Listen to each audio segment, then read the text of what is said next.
Uxwek, Wan Holal, Wachalal, Pa Cristo. If you didn't understand what I just said, please raise your hand. Whoa. Ms. Tai told me that you are honest people. Now I see why. In Cachiquel, one of the 23 indigenous languages spoken by the people of Guatemala, that means, my brothers and sisters in Christ, I wish you well.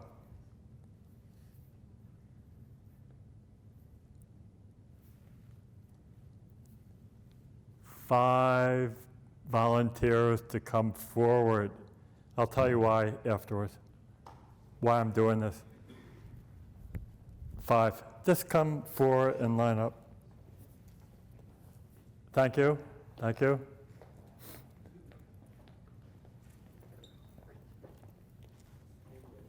Great. 2 more.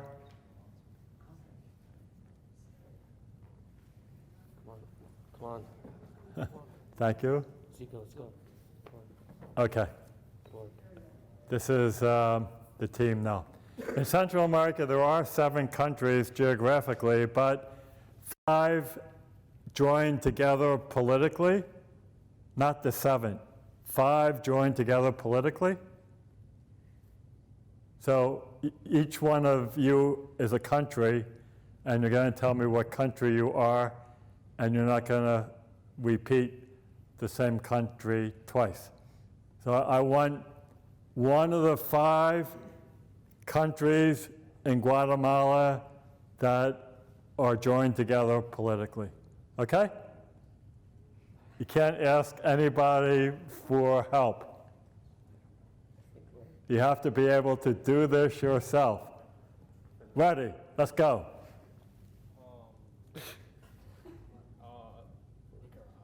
Nicaragua, 1 out of 1. Oh, Guatemala. Of course. Guatemala, 2 out of 2. Venezuela, South America, 1 out of 3. Or 2 out of 3. Sorry. Puerto Rico. Whew. That's in the Caribbean, the Antilles. So 2 out of 4. Let's go with Argentina. Let's go with Argentina, the southernmost country in South America. That's not going to quite fit in. Okay. Thank you very much, guys. Have a seat.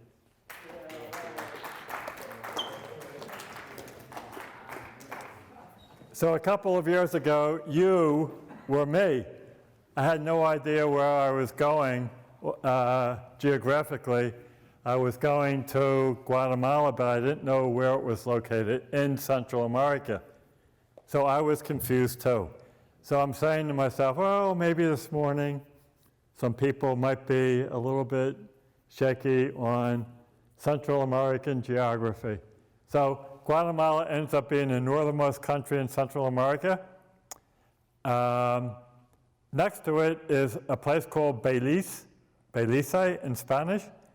Belize used to be British Honduras. So in Belize, English is the primary language. Belize has nothing cultural to do with the other countries in the region. And south, Panama broke off from Colombia, just say in the 1900. So the other 5 countries that were just represented here joined together politically. Guatemala is the most populated country of Central America. It has a population of about 17 million people. Of the 17 million people, more than 50% are indigenous. They are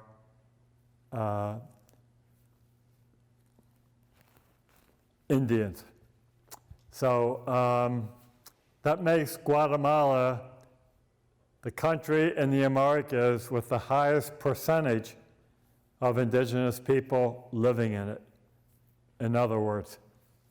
Okay, so Brother James and I met for the first time when he came to Huehuetenango in January of 1981. I didn't know him previously. He is from this area. I'm from the East, Philadelphia. So we didn't have too much connection. As brothers, we used to stay pretty much in the same city or the same state and not meet too many brothers from other places. That has all changed over the years. But we had no reason for our paths to cross previously. So, as you see, Guatemala is in the northwest of, Huehuetenango is in the northwest of Guatemala. So many people say to me, or said to me, weren't you hot? Wasn't the climate too warm for you? It was quite the opposite. Huehuetenango is about 6,000 feet elevated, and that meant for me a long shirt and a sweater during the day, and at night a couple of blankets because there was no heat in the house. But if you live in the highlands, it can be chilly. If you live in the lowlands, which I did later on, that can be very hot all year round. The temperature doesn't change much. The difference is that for about half of the year it's the rainy season, and the other half of the year is the dry season. Doesn't rain. So Brother James and I met. He had previously been in Nicaragua for 10 years, and Brother James is from a dairy farm in Ellis, Wisconsin, not too far from here. So he was very used, from an early age, he was very used to really heavy physical manual labor. That was part of his DNA.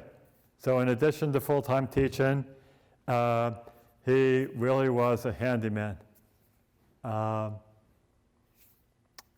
When he was in Nicaragua, he was asked to be one to supervise the building of 10 public primary schools,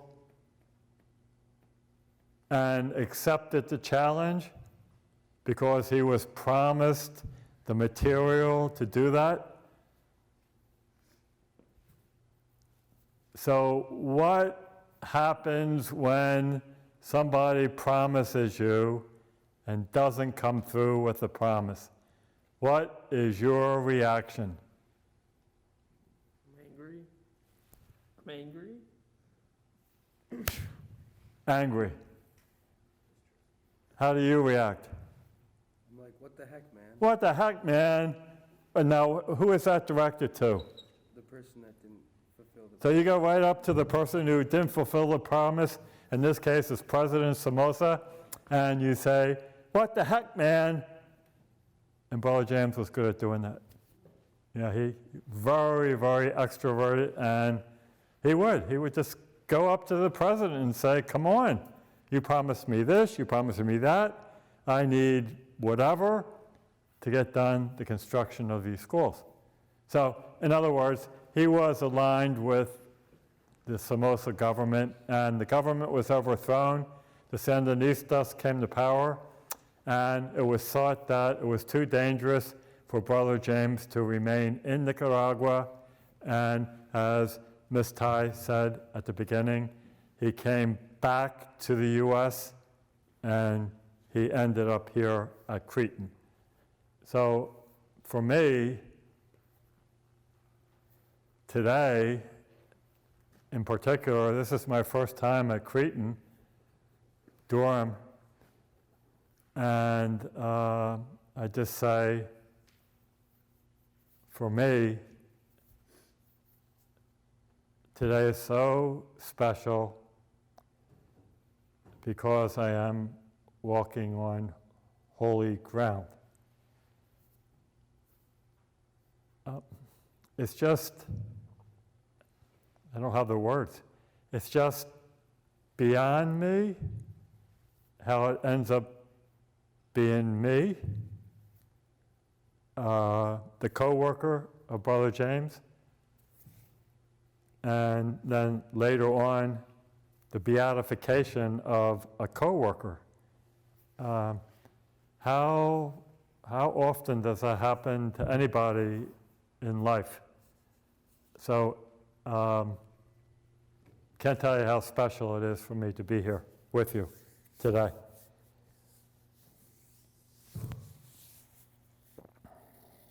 This is going to be Wednesday, February 10th, 1982.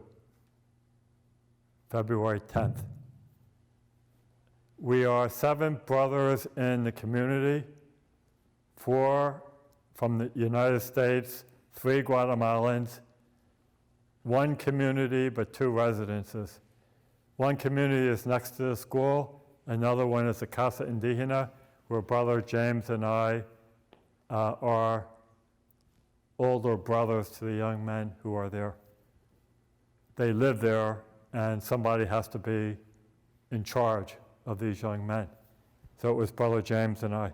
We divided the group into senior high school, junior high school. So there were about 75 in senior high school, my group, 75 in junior high school, Brother James's group. So,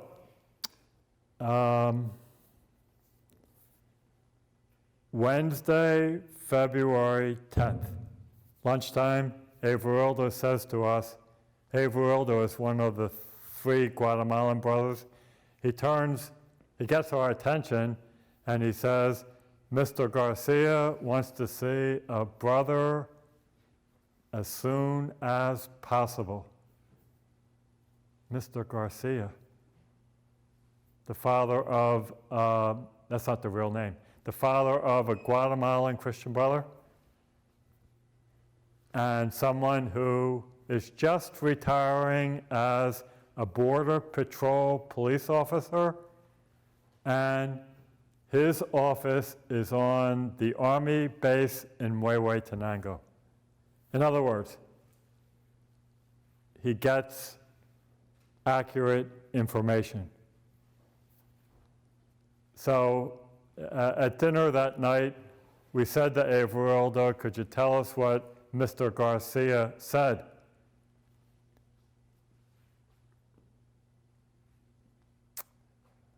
So the question that I have for you, oh my God, me?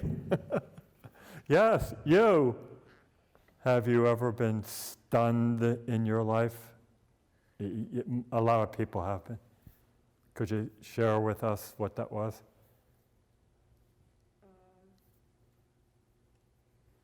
Probably when my Nana died.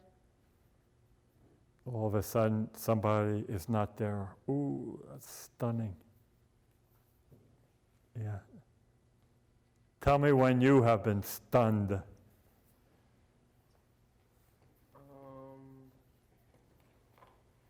When I got a certain grade on something. That is stunning sometimes. You probably got an A and you probably deserved a C. That's stunning sometimes, right? Yeah. Now, sometimes grades are really, really. Especially when you work real hard, do everything that you're supposed to do, and still don't quite. So for me, the news from Mr. Garcia was absolutely the worst news you could possibly imagine. Really stunning. It was that members of the G2 are looking for a subdirector of LaSalle. So now, G2, death squad. Subdirector of LaSalle, 3 of us had that title. Brother James was the subdirector of the Casa Indígena. I was the subdirector of Colegio de la Salle. Gustavo was the subdirector of Colegio de la Salle.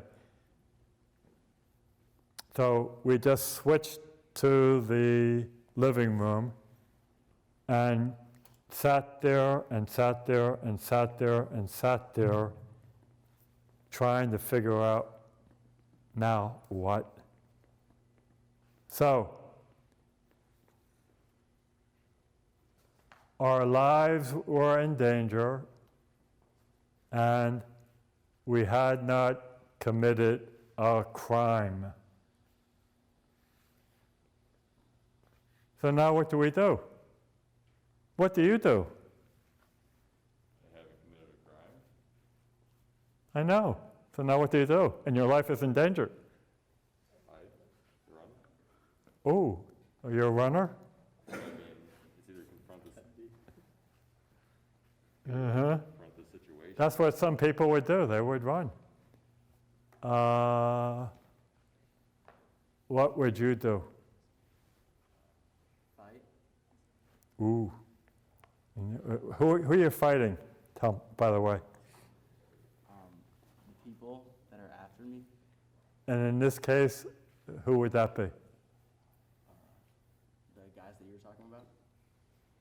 So you would go right to the military base and you would just start fighting the soldiers on the military base. Wow, that's different. We didn't know what to do.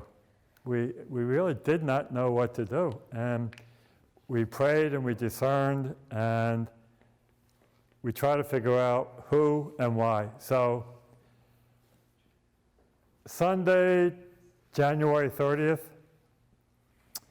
one of the young men for whom I was responsible for in the Casa Indígena left the house and went right into the marketplace in front of the house. And no sooner was in the marketplace than two people came from behind him. One grabbed one elbow, one grabbed another elbow. They lifted him up, put him in a truck, and said, "Thanks for volunteering to be in the Army." The Army calls that recruiting. I call it kidnapping. Anytime that happened to a young man in the Casa Indígena, it would be my responsibility to go to the Army base with documents saying that this young man was legally enrolled in Colegio de la Salle. And he was supposed to be, according to the Guatemalan law, students are exempt from the military, but somebody forgot to tell the people on the Army base that that was the law. So, no, we can't let them free. We don't know how many people are going to remain here during this roundup. Go back a second time. Nothing. Go back a third time. Nothing. So 3 times in 2 weeks, I was visible going to the Army base. Me going to the Army base? No way. I would never go there unless I was forced to go there. And in this case, I was forced to go there. So that's why I was going. At the end of, the consensus was that it was me who was being talked about. And Brother James was convinced that it was me. And at the end of this community meeting on February 10th, he came right up to me and said to me, "What are you going to do about it?" And I said, "I know what I'm not going to do about it. I'm not going to go back to the Army base." The following day, there was the person in charge of a program called Christian Children's Fund who was coming to Huehuetenango to the Casa Indígena for a meeting. And I said, I will try going through her because this young man had a sponsor from the U.S. He was getting maybe $20 a month to help pay his bills from the sponsor. And she was going to talk to somebody in the military. She had connections. So she did. She talked to somebody, and eventually this young man is let free. So now it's Saturday morning, February 13th. The following day is the Dia de Cariño, Friendship Day, Valentine's Day. But some students, some homerooms, decided to celebrate on Saturday and not Sunday. So Brother James came to me and told me his plans for the morning. Mr. Garcia said, definitely, absolutely, do not leave the house for the time being. Don't do it. But if you do it, make sure that you are accompanied by somebody. Very good advice. He wasn't doing that to in any way interfere with our daily routine. He was really concerned. Very accurate information. Brother James came back from the picnic, went to the Casa Indígena. I remained in the house next to the school. He decided to patch a wall outside of the entrance to the Casa Indígena, puts up a ladder, climbs the ladder, and almost immediately, 3 men approach him and shoot him. We were told by reliable sources that by the time he hit the ground, he was dead. And in retrospect, I say this, but at the time I didn't. In retrospect, I say he died doing something that he really liked doing, that he wanted to be doing, and he died immediately. And for him, that was good that it happened that way.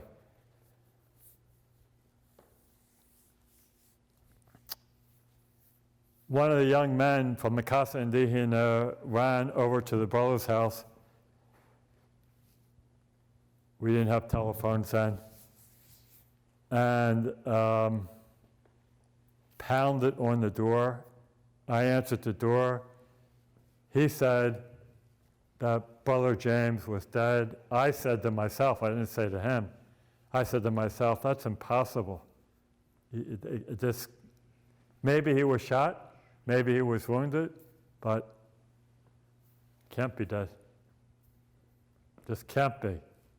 So jump on a bicycle, pedal away, 1 kilometer, got there, got up to the body as fast as I could, bent over, and there was a policeman there, and he said, don't do that. He didn't want me to touch the body. So I didn't. But next to his body was the hat that he was wearing. It was lying on the ground, and I picked it up and ran my finger around the inside perimeter, and it was still full of sweat, as if he were still alive. Did you expect your grandmother to pass away, or was it suddenly? That's tougher, for me, that's tougher to deal with. So, likewise for me, this was, suddenly, something that never should have happened. And it did. And it makes it more challenging to deal with when it's sudden and you don't have a chance to say goodbye. That's painful. More painful, I should say.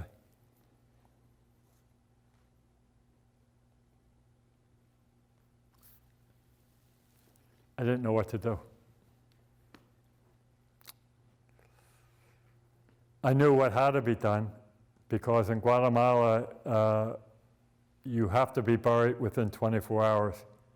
And the reason that you have to be buried within 24 hours is that there is no embalming in Huehuetenango. So for health reasons, you have to be interred. I knew that I had to tell his major superior as soon as I could.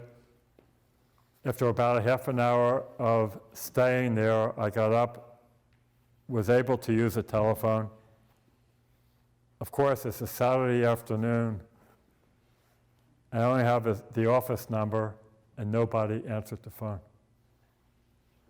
I tried calling a second time, nobody answered the phone. Tried calling one more time, nobody answered the phone. So then, it was a brother from St. Louis who was in charge of us at the time, technically.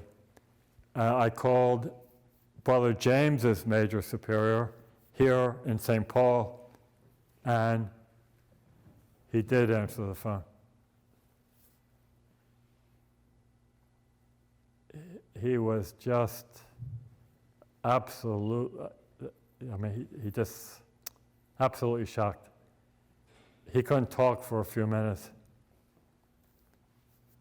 But once we were able to start talking to one another a little bit, at least we came up with a possible plan, and the possible plan the priority had to be contacting the Miller family. Brother James's mother, father, brother Ralph, Bill, sister Louise, and Patty. They needed to be contacted. However, Mr. Miller was on dialysis treatment that afternoon at a hospital, and he wasn't in his house. So everything had to wait until Mr. Miller returned home from the dialysis. The family did ask for the remains to be buried at a cemetery at the base of their dairy farm. And that request was honored. So, at that point, I knew that I would be at the funeral here.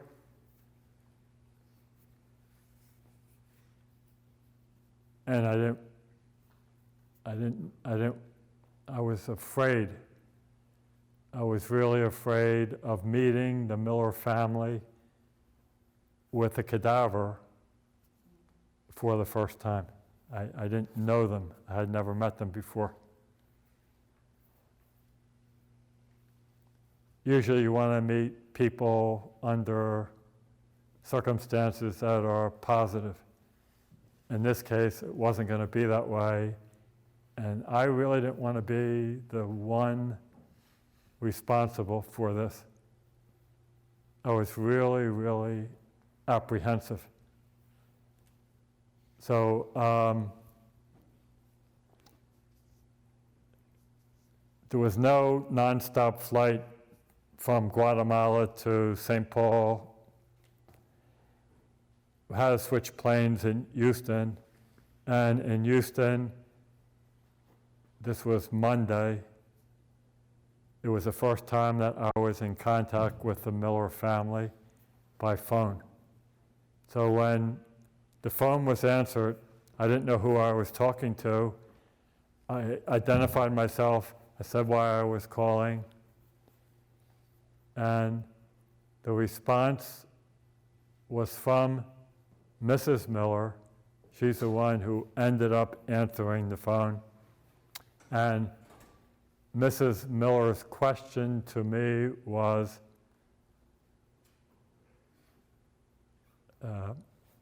it was really something that was unbelievable. Her question to me was, how are the other brothers? And at that point, I knew that I could meet the Miller family. They weren't going to be making accusations or pointing their finger. So I knew at that point that going to St. Paul and going to Ellis, Wisconsin would be a little bit less apprehensive than I thought it would be.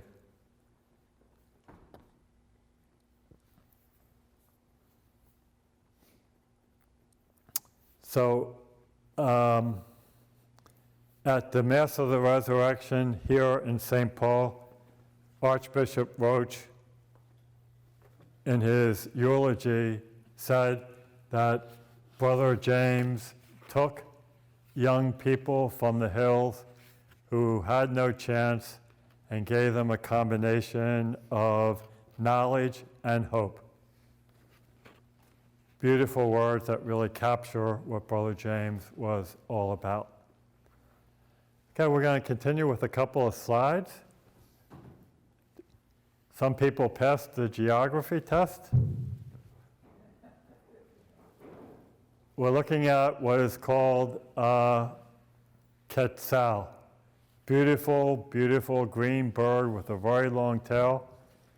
And it's a bird that is typical of Guatemala. It exists in very few other places. And it's a bird that will not live in captivity. It has to be free. So the denomination. What is that, a seal of Guatemala?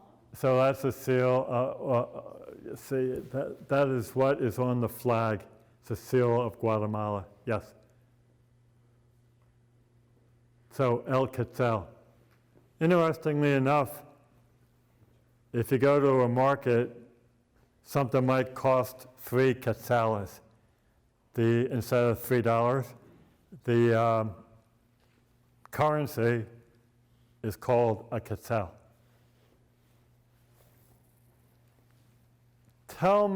Please tell me what we're looking at right now on the grill. Tell me what we're looking at. Tortillas. Tortillas? Yes, we're looking at tortillas. Of course. What else? Some people tell me that they are pancakes, but we're in Guatemala now. We're not in St. Paul. So, tortillas. They say, Guatemalans say, that a meal is not complete without a tortilla, and what would you say? A meal is not complete without? I don't know. Okay. A meal is not complete without? What do we say here in St. Paul? I'm a foreigner. I don't know what you say. Tell me. A meal is not complete without? No idea. Yes? A bev, like a beverage. A beverage. A beverage, okay? Thank you for explaining. Sometimes I need a translator. Okay. So anyway, in Philadelphia, we say, don't laugh now. We say a meal is not complete without potatoes. In Guatemala, people say a meal is not complete without tortillas. Okay. The Latin American Bishops' Conference met in Medellin, Colombia in 1968. And of all the documents that were published, the one that got the most publicity was their statement of now there's going to be a concentrated effort to give preferential option to the poor. That was a switch, complete switch in emphasis and priority for the Catholic Church in Latin America, which at this point in history is very involved with people who are economically well off and not those most in need.